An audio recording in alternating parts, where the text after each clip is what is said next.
We are live. Okay.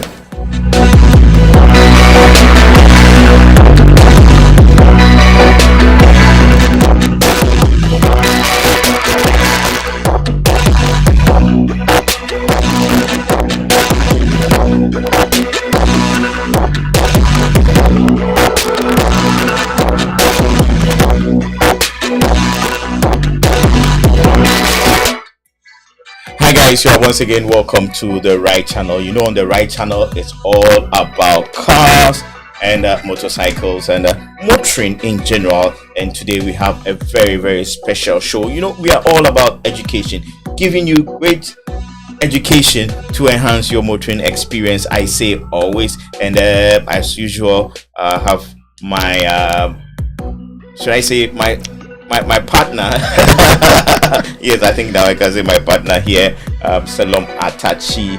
And yes, today we are talking cars. We are talking about who is your mechanic, how to choose a mechanic, who is your mechanic. If you're watching, please send us a message and tell us who is your mechanic and why you chose that person to be your mechanic. Very interesting discussion we're going to have this evening on the Ryde channel. This is Ryde Talk. Let's just get straight into it. Salam, once again, you're welcome to the show. Thank you very much, brother. How did the week go? Oh, it was a good week. And I know the coming week also will be better. Okay, awesome. It's gonna be a great week, as Salam is saying.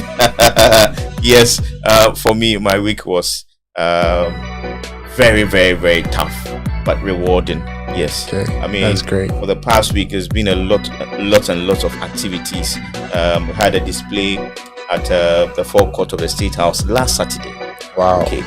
Then Monday, I get a message, guys, you are going to be part of the Independence Parade in Koforidia. So yes, I had to organize that. I had to travel, you know, and a whole lot of dealing with politicians, which is not easy at all. Yes, it wasn't a joke. It was a really tough week. And yes, then I had some visitors also coming through corporate, working with our company. So I had to receive them yesterday, and took them to a couple of places, and I had to say bye to them this afternoon. So you have been busy. I've been busy. In between, also hitting the office, checking the emails, answering the mails, and all that. Yeah, I know. Wow. It's been awesome. It's been awesome, and I'm really grateful for the opportunity to come to you with this particular live. Yes. Yes, hello. Yes. So we are talking about who is your mechanic. Your mechanic, yes. yeah. Tell us something. Tell us.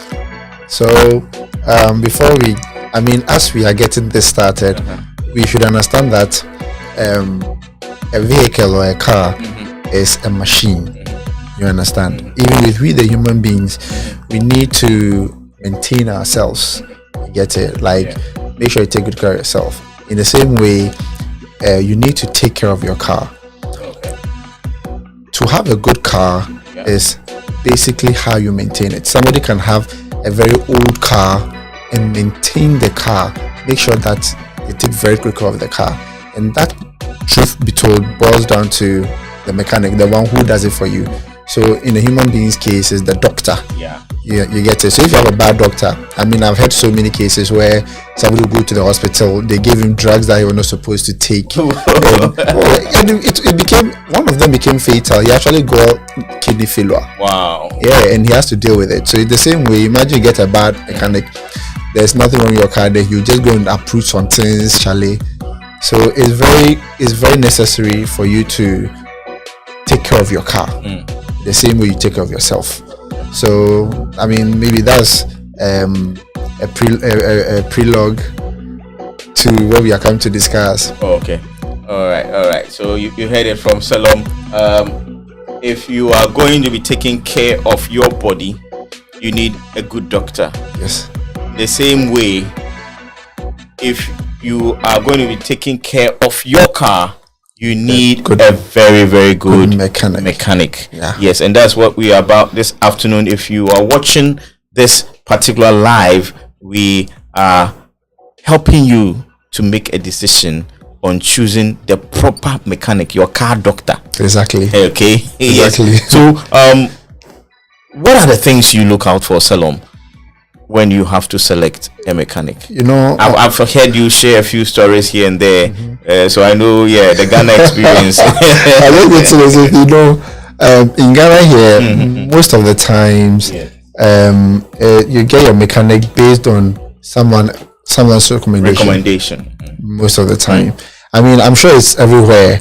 Somebody recommending, oh, guy, well, you good pa. You call somebody, oh, my gasket is at 40 or my distance is 40, oh, minimum B. Then they'll just give you a number, then you call, you give the car to the person, and you hope the person will do a good job on the car for you.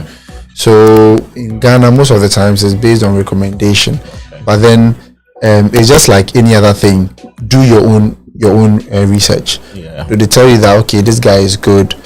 If it is not a problem that you know, if the guy messes up on, will cost you a lot, then fine, you can try here and there. But if it's a major thing, you know, one thing leading to another, that's leading to another, then I think you should do your research. It shouldn't be only based on someone's recommendation. Okay. You should do your research. Yeah, not based on just one person's recommendation. Yes.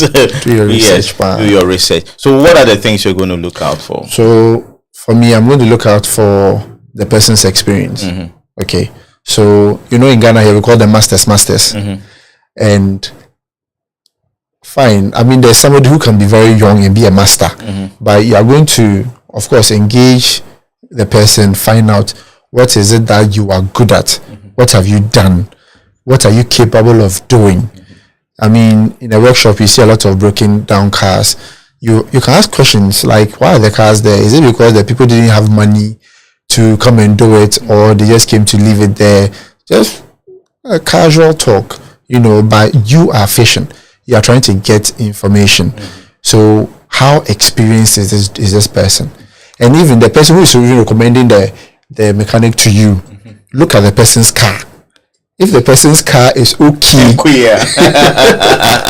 if the person's car looks okay, fine. But if you see that the car, actually this car, I mean, you advise yourself. So experience is the first thing. And another thing about mechanics that we need to really address is if the person is reliable. Okay. How reliable is the person? How reliable is that mechanic? Is the mechanic. If the mechanic is not reliable, you should understand that actually you can't rely on anything he does for you. And there have been incidences whereby when I was a small boy, we had this car overheating. Oh my God. See, we'll go give the car to the mechanic. It will come back a week later, it will overheat again. Wow. I mean, it brings. What car was that? It was an Opel. An Opel. Yeah. It was, I think, the Opel. It was an Astra, I think. An Opel Astra. Yeah. Yeah, Astra. Overheating, it would overheat. Okay. You understand? So reliability too is there, and if you can, I'm not saying trust the person, but the person should be trustworthy. You know, when they can, most mechanics, me, I've seen it so many times. As you said, we were talking about it at that time. They will go and buy the part. I understand it's business. Me, I know that Charlie, we are all doing business. But you realize that Charlie, the guy will go and buy the thing 1 CD and come and tell you that the thing is 30 CDs. You get it? Yeah. Mind you are, as you're going to the mechanic, for consumer, what's the word I wanted to use? For the consumer to understand or to know what we are talking about, you have to understand price is also part.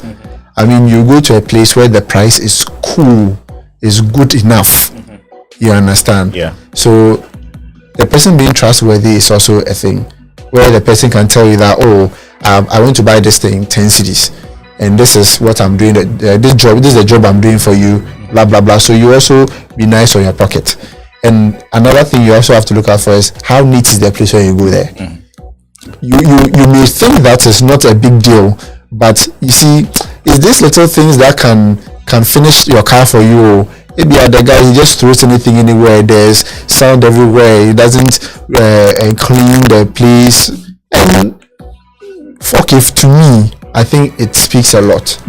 If you are clumsy with where you are, your environment, me, I can just assume that you are clumsy when you are coming to these things, because most of the things they do for you, they take the car apart and they try to put it back together. Okay.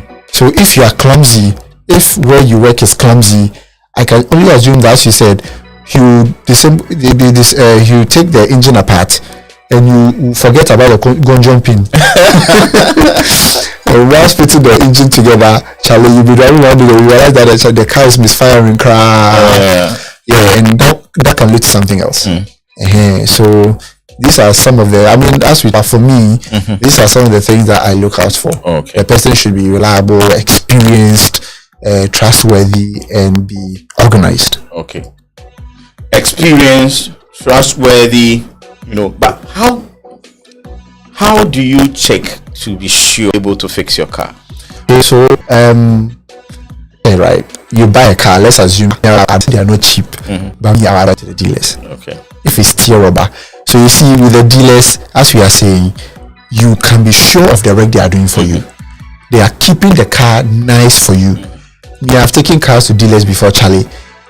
When they are cleaning, When the place is organized, they are very careful that we don't leave oil spillage, like nothing. The place is properly organized. It's a work for if you problems, you take to the engine people, whatever it is, they have a process to follow. So if it's tear rubber, in Ghana here, dealers are expensive. That way it's not a lot. But for me, it gives me some sort of peace of mind. That I know that even if I take it and it's supposed to be a return job, they are going to do it for me, and they are going to check other things. I mean, they will always use the original part and they diagnose the car. Diagnostic tools. Yeah, proper diagnostic tools. So for them, let me tell you a story. I've been talking about diagnostic tools. Let me tell you a story about diagnostic tools. So I like to frequent and spend time at Abosoka. Now for those of you who are not around in Ghana, you don't know what's up. Yeah, when we say Abosoka, okay, it's a spare parts hub, a huge expanse of area filled with spare parts shop. Some selling new parts, some selling used parts, some selling reconditioned parts, parts of salvage vehicles, all manner of parts you're going to get.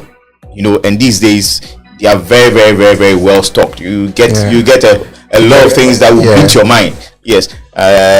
Right on this show we had Kojo Baini. Kojo Baini is an importer, and he has also put up a very nice workshop in his a very nice workshop. And he was telling me that these days when he buys the cars from salvage auction in the US, he hardly buys or buy parts at all, because he's sure that whatever parts he needs, he will get them in Abosoka. Yes, but so one day I was at Abosoka hanging out with the boys there. Then they needed a car diagnosed, so they made a call, and this guy came.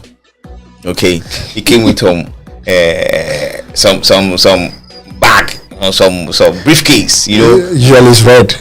Yes, I know. This was some tan colored. Right. So he came with his laptop and he came to connect it. And Charlie, and chatting with the guy, I realized that this guy is not literate.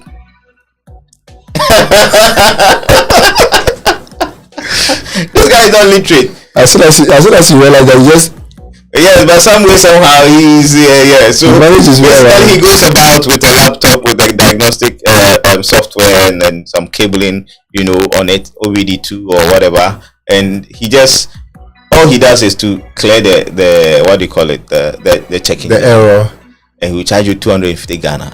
Charlie, they were boy. But that's the thing. Truth is, you don't really know to a certain extent. You see, I have a video coming out for TikTok, and that it's about diagnostics. Yes. I mean, I have a like a $20 diagnostic tool always in my car.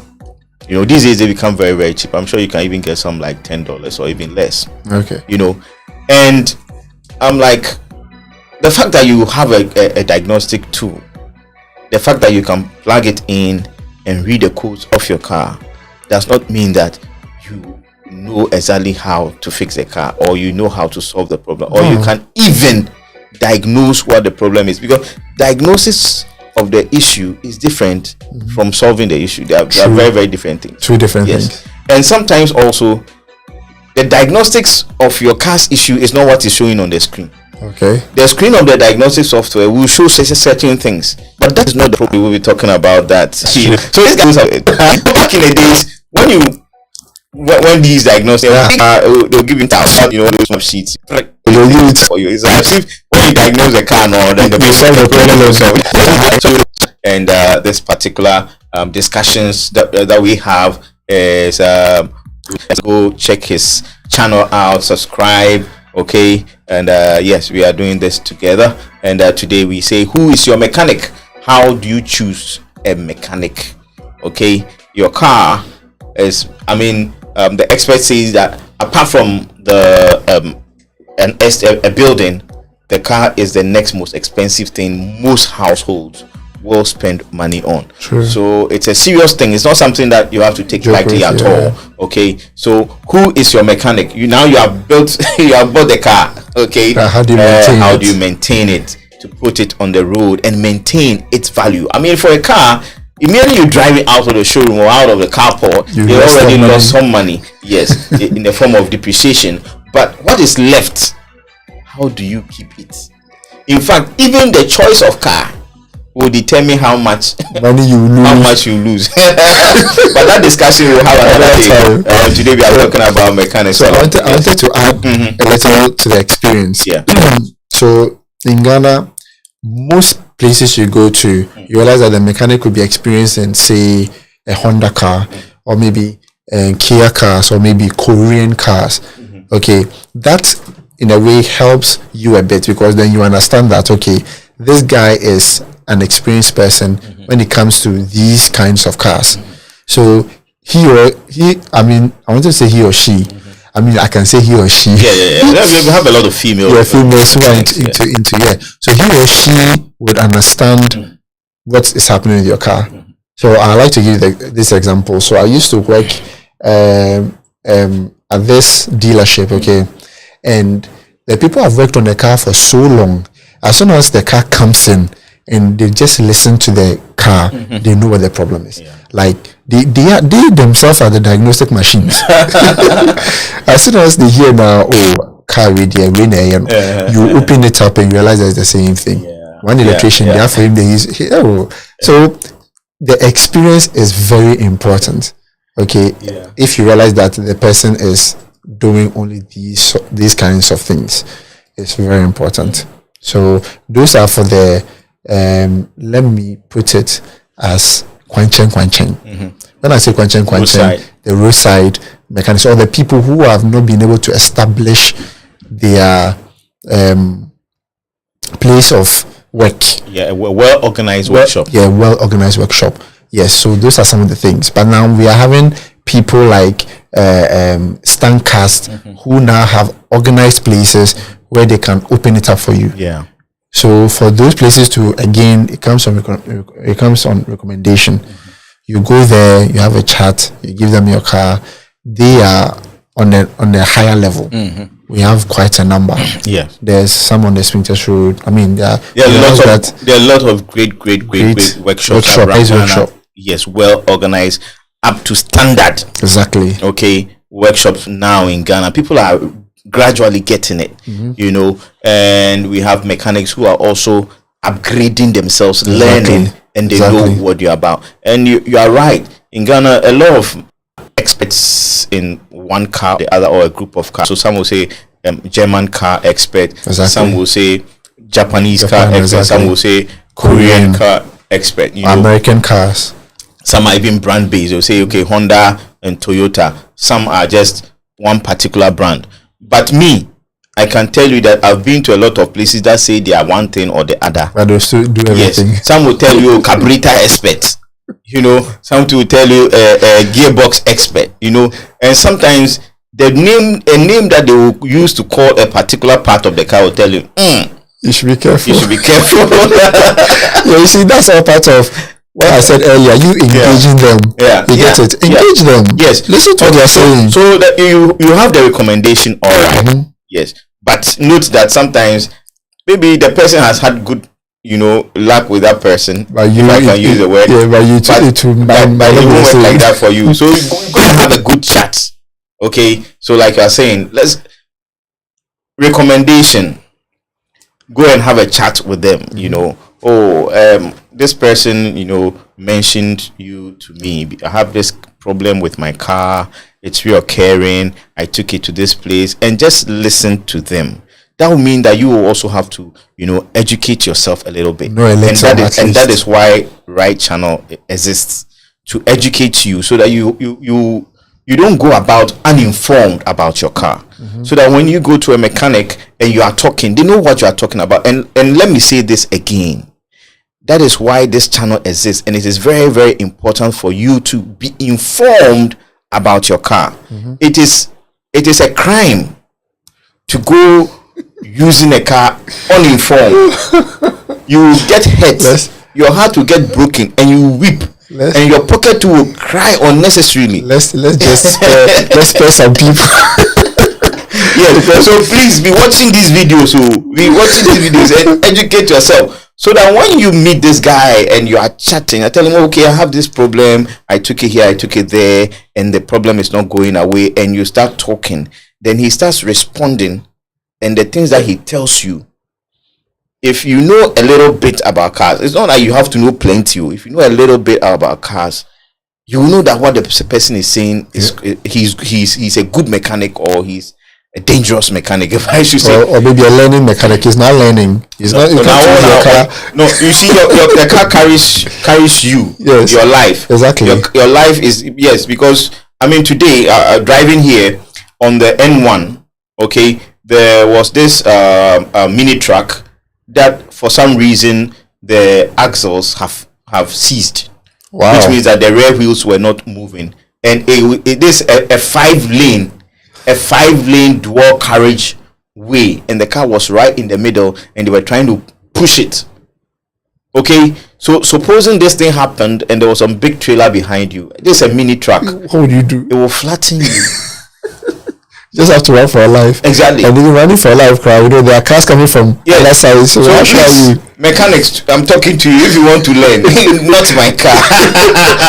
It's very dangerous. Finish learning first. And that's also very important, because I have a couple of mechanic friends, and sometimes when you tell them, when other mechanics come in for apprenticeship, they are not, should I say, patient enough, to allow themselves to be taught. I have had the opportunity to work as an educator, okay, at one part of my life. That was what I used to do. And I would tell you that for someone to be able to learn, okay, for someone to have to teach somebody, that person has to be ready to do what? To learn. To learn, exactly. Yes. The fact that you sit in a classroom doesn't mean that you are learning. Well, you're even ready. Yes. You're not ready to learn. I always used to tell my students that, look, it's like somebody giving you something. If I'm giving you something and you already have something in your hand, how do you take what I'm giving you? Mm-hmm. A teacher stands in front of the class, or let's say an instructor, teaching you how to be a good mechanic, and you are like, I know this already, I know this already. You cannot learn with that attitude. Exactly. Yes, so that is also part, because sometimes you encounter certain people, I have mechanics who are very, very well experienced, but even when they meet you, are not a practicing mechanic, but because of what you do, you've picked up a lot of knowledge over the years, and you are talking, despite the fact that they are so experienced and they are skilled and experienced, but they still have the ears to listen to you, and that is a kind of mechanic personally I like. Somebody who wants to learn new things always. Yes, so if you're out there, yes, gather some things. You cannot work as a mechanic, but once you have a car, you gather a bit of knowledge here and there. Anytime you have the opportunity, read a little about it. Watch shows like this, educate yourself, so that when you go and you start talking to your mechanic, you mention certain things straight away. The mechanic, if he's sensible, he hears certain things. I'm using the word sensible, yes, because some of them they're on a different level. Even when you are telling them sense, they still won't get it. They still won't get it, and they will blame jazz. Straight away they will get them, and once they get the memo, they go check themselves. And if you're out there watching, thank you so much. This is the Ryde Talk Live right here on the Ryde channel. You can be part of the show. Send your message or voice message to WhatsApp 020 468 4798 020 468 4798. I want to send shout outs to Tommy Singh, yes. Tommy is a great guy, man. He's a great guy. Yeah, Tommy Singh out there in Adan. When Tommy hears car or motor, Charlie, his excitement is on a different level. Amazing. And Tommy Singh out there. Tommy, Charlie, bless up. So you can send your messages 020 468 4798. Who is your mechanic? That's the question we ask. Very important question. Yeah. If you are sick, you don't just go to any hospital. Sure. So your car too, don't just take it to any mechanic. So we are saying that a good mechanic should be trustworthy, should be skilled and experienced. Should be reliable. It should be reliable. Okay, so that's 4. So with a car, right? As I said earlier, it's a machine. Anything can happen to the car. Yeah. You need somebody, again, I think I'll pick the number 5 from you, who is ready to learn. Unfortunately, I can't say for the mechanics we have here, that is the roadside mechanics, okay, that they have any experience from the people who manufacture the cars. So most of them, they try to get it. Quite honestly, I've been thinking about it. I don't know where some of them get their knowledge in cars from. Maybe they have a general knowledge. A car has an engine, it has a carburetor, it has this, it has that, it has an exhaust, it has this how they have a general knowledge of how a car functions. But then they probably might just be picking things up as they go on certain cars. Because as you said, the way Honda will put their cars together, that's not the same way Toyota will do that. Even though they are all from Japan, the way Hyundai will put their cars. Hyundai. But you can. They say you can say it any way that you're comfortable. The way they put their cars together is not the same way. Toyota or any of these brands put them together. So you realize that there will be different arrangements or even different designs to some of the things. So they pick them up as a when. So if you have someone who is willing to learn, who is a learning mechanic, even though he has some experience and some skill, he's willing to learn. I think for me it works. Someone who also listen to you, because as you say, some mechanics, you go here telling them no, the thing is coming from here. They feel that actually they are borrow because they are mechanics, they are borrow. But you realize that at the end of the day, that's not where the problem is. They are who driving on, who cannot. That's where it is. Even if you look at in cases like Formula One, you realize that the engineers know what they have done. Yeah. They are so sure of what they've done, but they are very particular about the feedback from the driver, because at the end of the day, he's the one experiencing all the vibrations and the shocks and the impacts and everything of the car. Yeah. So if you're someone who listens and is ready to learn, for me it works. Okay. I can trust you with my car. Okay. So that'll be my number 5. Number 5, a mechanic who listens. Yeah, a listening and a willing to learn mechanic. Okay. That one I'm taking from you. Okay. Yes. Okay. So to buttress that, I will say, okay, the mechanic should also be always learning more. It's just adding to number 5, learning more, improving, because the cars we have today are improving. Exactly. the technology is being improved every day. Exactly. If you take the any car, okay, 2016 model, and you take 2020, 2023, even a year difference, you know. One of the things I've been saying, why I always say that if you can buy new, one of the points is that recalls, for example. Okay, a car can be manufactured today, okay, and tomorrow the next one will have some changes done to it, all right, because probably there's been a recall. Okay, so between the two cars, if you've only experienced the one from yesterday, okay, and one day you get the newer one, you will struggle a little bit because some of the components might have changed. Exactly. Okay, so cars are changing so fast. You also have to educate yourself on a daily basis. So do you think so there are levels, as we said earlier. So they are the wayside mechanics, they are the very organized workshops, and they are the dealers.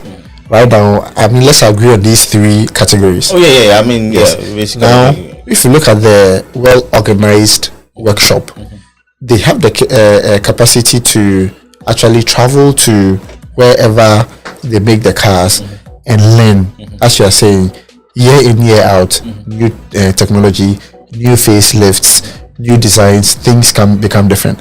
But for the first category, that's the wayside people. Yeah. Like, you see, they are abreast to a certain level. And this is me being honest. Okay, they are abreast to a certain level. And most of them, like what you said about the diagnostic guys, he is not what you call illiterate. Okay, he learns it from a master, and he's now a master who has his workshop, and he just believes that, I have what's it called, the car has this, how it moves: engine, transmission, exhaust, finish. And with the engine, you have some components there, finish. You have the fan. If the fan is not working, then what's it called, the engine will overheat. So if you come with overheating problem, the only thing he might be changing is or we'll be looking at his fan. You have what's it called, your light is not working, change bulbs. This is not working, this, or maybe the fuse. So as you said, they have specific people. So they have the electricians, who, when the car comes, they are people we assume, or they assume that they have all knowledge when it comes to electricals. So the wiring, the fuse, everything, the radio, all those things, the electrician is the one supposed to do it. The mechanic, his is the bang bang bang, the hard thing, the engine. That's how they have broken it down. Now I want us to exploit this region before we go to the next one. I think it will better help the conversation, because now if you say who is a mechanic, I can just say that, as I told you, just go to the dealers. But maybe to someone's price bracket, dealers will be a bit on the high side for them. Yes, I mean, I don't think that we are advocating here that I mean, it's an advice, okay, but not all of us can afford to take our cars. I mean, to yes, even some of the people who can afford might still find that some other independent mechanic shops give them very, very good service. Exactly. And they cater for all their needs, so they don't even. And you might even find some independent workshops which might be even more expensive than the dealers. Very true. Okay. Very true. Yes. So for me, like we were saying, the last point, we mentioned was education, educating themselves, learning. You don't necessarily have to travel, especially that everybody is on their phone. I mean, sometimes you go to Makola, you know, and the women are selling, and their phone is there, and they are watching things on YouTube. You know, I mean, my mom is well advanced in age, but she watches stuff on YouTube. You get what I'm saying? And I say that she's not that techie. Knows how to navigate her. Yes. Okay. So it's about YouTube movie video. So yes, very, very important. I'm gonna Or I was even going to say, to buttress that point too. There's nothing wrong with you going to these, I don't know if it's done, but then this organized workshops or even the dealers to ask them to learn. You could just go to them. Oh, I am a mechanic, but I've realized that these cars coming, they are on a different level. You are right. I mean, there are training institutions. For example, when you come to Rana Motors has a mechanic school called West African Auto Academy, and West African Vehicle Academy, and they have people who are very, very well trained, very well qualified, training people who train mechanics. Okay, and mechanics come in. Even just a few months ago, they organized what they call diagnostic cup, where some of their students and students from other institutions come and compete against each other in diagnosing cars. Amazing. And they give cups for it. Okay. Trophies, if I must say. And it's solid. And these are the things that we support.